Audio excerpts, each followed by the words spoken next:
Welcome to your weekend focus, February the 29th and March the 1st, 2020. My name is Tilly. This is Tarot with Tilly, and thank you. Thank you truly for all of the positive, loving, supportive energy you send my way each and every day. So we have the 29. Now, 2 plus 9 is an 11, so that is a master number. Things can happen quickly to move us forward into new opportunities, adventures, romances.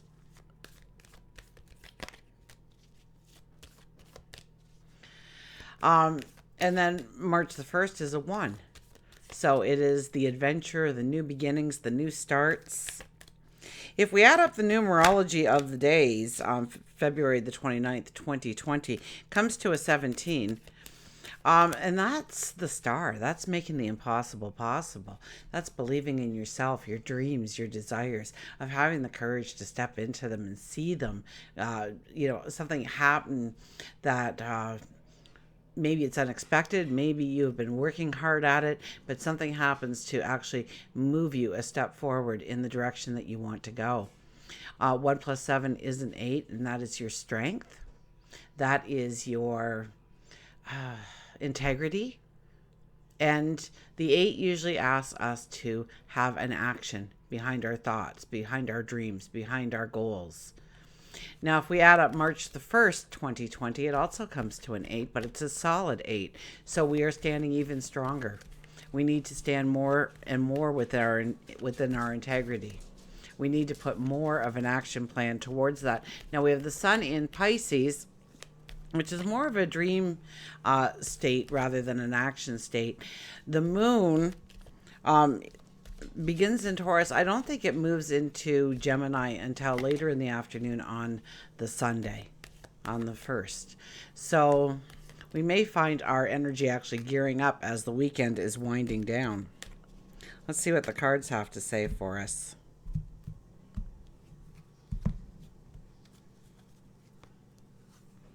The Death card. The Death card comes out first for us. My goodness. This is where you want to... Obviously, my son's getting religious in the background cooking. This is allowing your inner child to come out. Now, when we get into the Gemini moon, we'll feel that naturally. But in the Taurus moon, it may be a little harder. We may be thinking about how to move our energy forward, how to feel the freedom, how to feel the liberation, how to let go of things that weigh us down or burden us, how to invite the child in us to come out and explore and have fun and joy and step into our goals, step into our dreams. The Chariot. We've had all this energy just recently, haven't we? The Chariot is pulling it back a little bit. Understanding where we want to go, why we want to go in that direction, what needs to happen in order for us to be successful going in that direction. Okay, we don't want the horses to just take us any old way. We want to be the alpha dog here. We want to be in charge of our forward motion. And in order to be in charge of our forward motion, we need to have a strategy. We need to have a plan that goes with our desires, which goes with our dreams. Really strong cards, Death and Chariot. And then we have the Four of Pentacles. So the Four of Pentacles really asks, and we haven't seen it in a while, but this one really asks us, where do we hold on to? Maybe it's a control, maybe it's things, maybe it's relationships that really doesn't allow us to grow, allow us to feel the freedom, allow us to feel joy and happiness in our life. And yet we continue to hang on to these things for one reason or another. So this weekend would be a beautiful weekend to reflect on what we are truly hanging on to that prevents us from moving forward in the desired way we want to. We have the Justice card. Well, there you go. There's the 11 for you, cutting out the things that no longer belong in our life. So it's really, we've had this theme since the new moon, haven't we? About releasing the things that no longer serve us, that empower us to move forward in the way that we want. And to make a commitment to ourselves, devise a plan, a strategy in where we want to step forward. Now, the 8 energy, Saturday and Sunday, both being 8 energies, because we switched a month, so that's why we have the duality of the 8 here for the weekend, is really asking us to stand within our empowerment, but it's not like if you ever seen a strength card, it's usually a person representing us and a lion. And the lion is usually very close to us. And so the lion knows that we are not going to hurt it. We did not tame it by a whip or a chair. We trained it by love, by being the alpha dog. You know, it's funny with the dogs. I mean, they know that I'm the alpha dog. You know, and then my son comes in and he gets mauled sometimes by them. They wouldn't even think of doing that to me, but it's all in play and it's all in fun. They don't hurt him, but they just look at him as, you know, one of the other pups. Their relations. So this is really about us being the alpha dog in our lives, around in our environments, in our situations, to really take command of where we want to step and to do that step with an integrity. And our last card is, wow, the Three of Swords comes out again. The Three of Swords, we try for this card never to ever come out in the deck, but it does come out occasionally. But I almost get this as a sense, you know, we got the Death card, we got the Chariot card, we've got the Justice card. So the Three of Swords tells us that it may be hard to let go of some of those things that we need to let go of in our life. It might be heart-wrenching. We may want to keep it for 1,001 reasons. You know, what's that song by Lady Gaga? You know, I've got a million reasons to leave. Just give me one reason to stay. And so often we hold on to that one reason to stay in our life, and it harms us, it hurts us, it weighs us down, because we should be paying attention to the millions of reasons why we should go forward, why we should leave it in our past. Now, this could be things in our life, this could be relationships in our life, this could be environments in our life. It could be something that we have an obligation or a responsibility to, or a commitment to on a daily basis that really doesn't serve us in any way. Sometimes our commitments, our obligations, the things we do, is for somebody else. But there's like a duality in the energy. It's a back and forth. It's not just one-sided. You know, don't be working towards anybody else's goals and dreams and desires if they're not doing the same. Or healing, for that matter. So often we do so much for people when it comes to helping them to heal through something. And if they're not meeting the challenge of healing themselves and working proactively towards that, then we can't heal them. We can't do it for them. And we have to do for us. So there is a little bit about healing here. You know, sometimes it's a hard choice too. Sometimes it's a hard choice, and you're not sure about, you know, how you're really going to feel on the other side of that decision.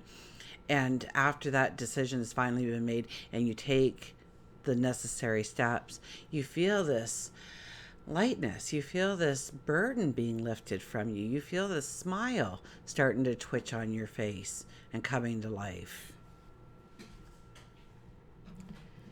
We'll get a well-being card here.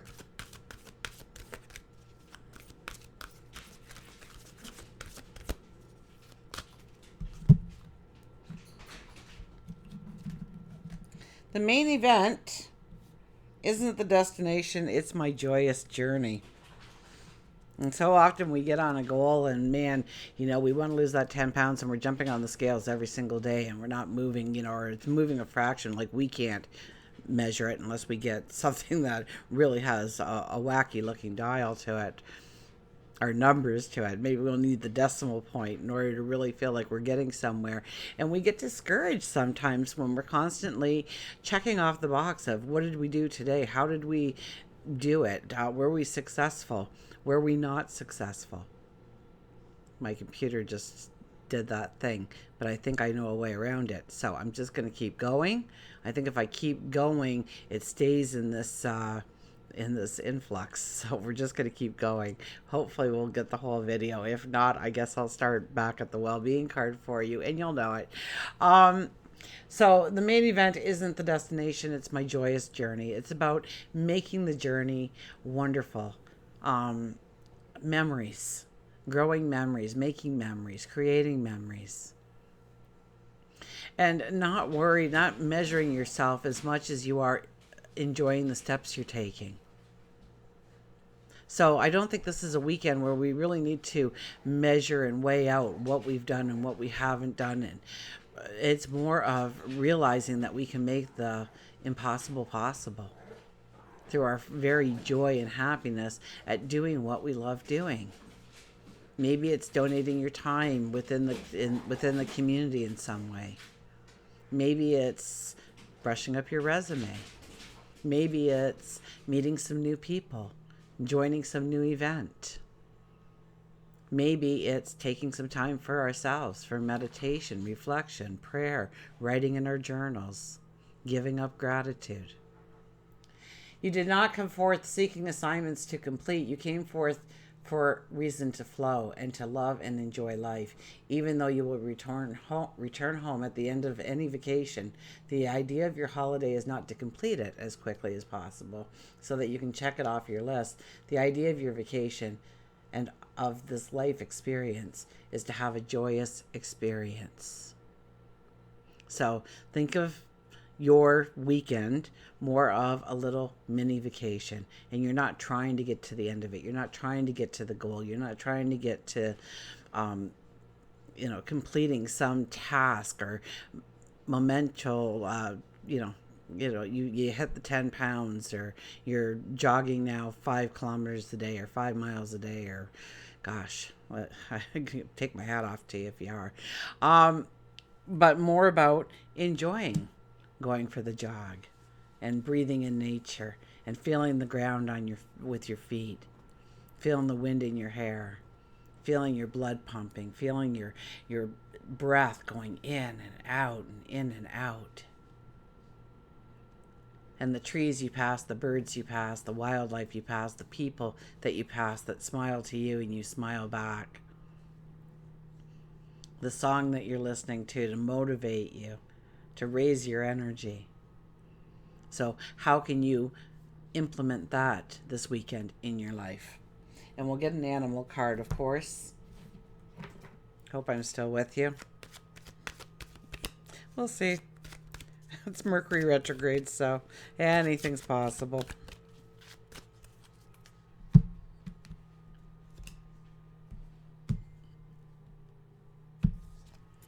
Ah, look who's back. Find your identity with the raccoon. Find your identity. Find that inner child. Get curious about life again. Get excited about life again. And I don't think it's anything like we don't want to really concentrate on the majors this weekend. We want to do the minors, and we want to just take our time and move through it. I'll go to the raccoon here.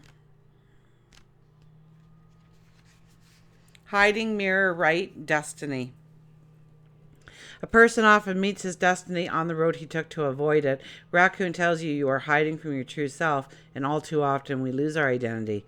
It can be connected to career, love relationships, even friendships. Relationships are a mirror of who you are at the time, and that's why we can grow out of relationships as we transform, as we change. The relationship no longer aligns with our way of thinking, of doing, of being, of becoming. If your self-esteem is low and sad, you will attract the same. On the outside, a person, situation may be perceived as the life of the party, but inside, they are crying with confusion. It's never good to create relationships out of illusions and treating them as a patch or a quick fix for what you don't have in your life.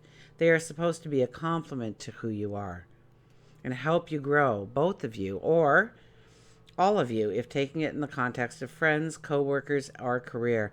Now, that doesn't mean hermit yourself away until you figure it all out. It means you need to work on healing yourself and becoming the person that you want to be. Be the person that you want to invite into your life. No matter what the disappointment you have had in your life, you cannot forget to celebrate who you are. So celebrate who you are. Be joyous about who you are. See your talents. See your abilities. See the unique you. I think on Friday we ended up with the Queen of Cups. Did we not? Embracing ourselves, loving ourselves, getting to know ourselves, thinking about what we truly want to fill our cup with going forward. When that job promotion doesn't come through or the person you hoped was the love of your life just leaves, it's easy to get caught up in the negativity of despair. But it means that you aren't in the right spot in your life to attract what you want. So take some time to change that. Write down 10 qualities that you love about yourself. Now, it can be physical, it doesn't need to be. Write down 10 qualities that you'd like to work on. And then truly look at those qualities and see if there are something that is fixable or things that you are creating because you are sad. If you were joyous, would that still be a problem? Would be that something that would need fixing in your life? If there were no money problems, would you be arguing with your partner every week? If there, if there wasn't a school strike, would you be as upset that your kids were at home with you? I don't know. You can't make it to work, and the babysitter won't show up, and eat right, go to the grocery store, supply your cupboards with good and colorful foods. Okay, I don't know if it works, but I saw a little on Facebook, one of these things, that if you cooked your veggies with sparkling water, it makes them crunchier and it makes them brighter. So your carrots become brighter. You know how it kind of gets that color when they're actually boiled? Well, and I don't know if it works. So if you try it this weekend, let me know, because I don't have any sparkling water to try it out myself yet. But and it's more inviting. It's more inviting. It makes you smile. When your food looks good, you smile at your plate, don't you? Put the black colored clothes to the back of your closet and force yourself to wear a colorful shirt or scarf. Sometimes that can't happen. Maybe it's work. Maybe the day calls for it. I know that tomorrow, unfortunately, I have to attend a funeral. They crossed to the other side. They're no longer in pain. They're joyous and happy and reunited with some of their loved ones who've passed before them. Still, I don't think I should wear a tangerine orange with lime or anything. I'm going to be in my black, but wear something. I always say, your undies can be any color. Nobody can regulate that, and you knowing that about yourself will make you more uplifted, more towards the positive rather than the negative. Use positive affirmations, put them all around your apartment or house. If you need an affirmation, I do have a video on new moon affirmations. If you look in the box, I usually have that one, and the I love you, or I love me, two very good videos to take something out of it, write it down on some post-it notes, stick it around, on your computer screen, on your alarm clock, on the bathroom mirror, on the fridge door, on your rear view mirror, reminding yourself many times throughout the day just how wonderful and spectacular you are, and where you are going, who you are becoming, what you are creating, how you are transforming. Put on fun music and dance. When you are sad, take some action instead of focusing on the mourning. Cry, and don't feel bad about crying. It's an emotion. It's a cleansing emotion. It allows us to heal. Do never ever suppress a tear. Let it out. Seek professional help if you feel suicidal or having dark thoughts. Absolutely. Reach out to somebody, anybody. We care, okay? Know that it takes time to heal, so don't patch your heart with another toxic relationship. And that's it. That's our tips from Raccoon. Some of the things that we can do this weekend to raise our energy, to get to know ourselves a little bit better. And until we meet again, remember, I do love you.